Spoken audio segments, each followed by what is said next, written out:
Selamat datang kembali di video kuliah MA3131 pengantar analisis real. Kali ini kita akan membahas mengenai fungsi Lipschitz. Definisi kondisi Lipschitz.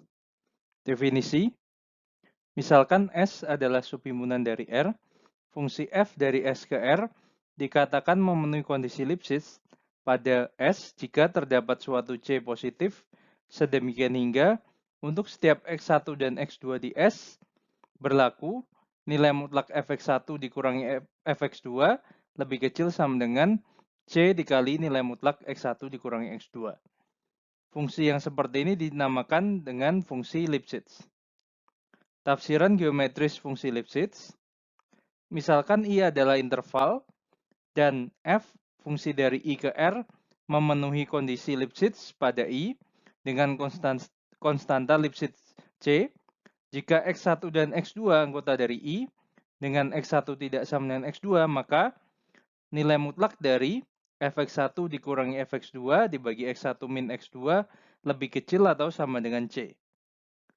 Artinya adalah nilai mutlak dari gradien garis yang menghubungkan titik X1, fx1 dan X2, fx2 terbatas oleh C. Selanjutnya, contoh fungsi yang memenuhi kondisi Lipschitz dan contoh fungsi yang tidak memenuhi kondisi Lipschitz. Contoh 1, misalkan S adalah interval tutup dan terbatas min 1,1 dan definisikan fx sama dengan x kuadrat untuk setiap x di S.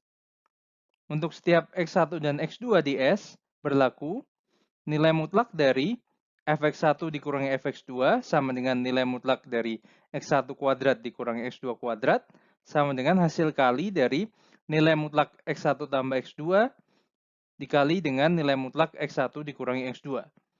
Dengan keasaman segitiga, nilai mutlak x1 tambah x2 lebih kecil sama dengan nilai mutlak x1 ditambah nilai mutlak x2. Yang mana nilai mutlak x1 dan nilai mutlak x2 lebih kecil sama dengan 1. Sehingga nilai mutlak x1 tambah x2 lebih kecil sama dengan 2. Akibatnya, nilai mutlak fx1 dikurangi fx2 lebih kecil sama dengan 2 dikali nilai mutlak x1 dikurangi x2. Oleh karena itu, f adalah fungsi yang memenuhi kondisi Lipschitz dengan konstanta Lipschitz 2. Selanjutnya, contoh fungsi yang tidak memenuhi kondisi Lipschitz. Misalkan Gx sama dengan akar X untuk setiap X lebih besar sama dengan 0. Ambil sebarang C positif, definisikan X1 sebagai 1 dibagi C tambah 1 di kuadrat. Dan X2 sama dengan 0. Maka, nilai mutlak Gx1 dikurangi Gx2 sama dengan 1 dibagi C tambah 1 sama dengan C tambah 1 dibagi C tambah 1 kuadrat. Karena C positif, kita punya nilai mutlak Gx1 dikurangi Gx2 lebih besar dari C dibagi C tambah 1 kuadrat. Kemudian nilai tersebut sama dengan C dikali nilai mutlak X1 dikurangi X2. Jadi G tidak memenuhi kondisi Lipschitz pada interval 0 tak hingga. Selanjutnya, hubungan kondisi Lipschitz dengan kekontinuan seragam. Teorema, jika f dari S ke R memenuhi kondisi Lipschitz, maka f kontinu seragam pada S. Bukti teorema ini diberikan sebagai berikut. Ambil sebarang epsilon positif. Karena f memenuhi kondisi Lipschitz, maka terdapat C positif sedemikian hingga nilai mutlak fx1 dikurangi fx2 lebih kecil sama dengan C dikali nilai mutlak x1 dikurangi x2 untuk setiap x1 dan x2 di S. Kemudian pilih delta sama dengan epsilon dibagi C.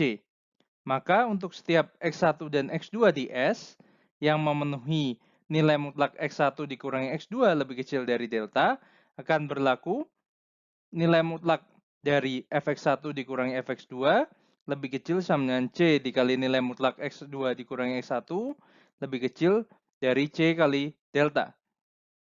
Kemudian delta tadi dipilih sama dengan epsilon dibagi C. Sehingga C kali delta sama dengan epsilon. Sehingga nilai mutlak fx1 dikurang fx2 lebih kecil dari epsilon. Jadi, fungsi f kontinu seragam pada S. Sebagai catatan, fungsi gx sama dengan akar x kontinu seragam pada interval 0, hingga, tetapi g tidak memenuhi kondisi Lipschitz pada 0, hingga. Jadi kebalikan teorema ini tidak berlaku. Demikian penjelasan mengenai fungsi Lipschitz. Terima kasih atas perhatiannya.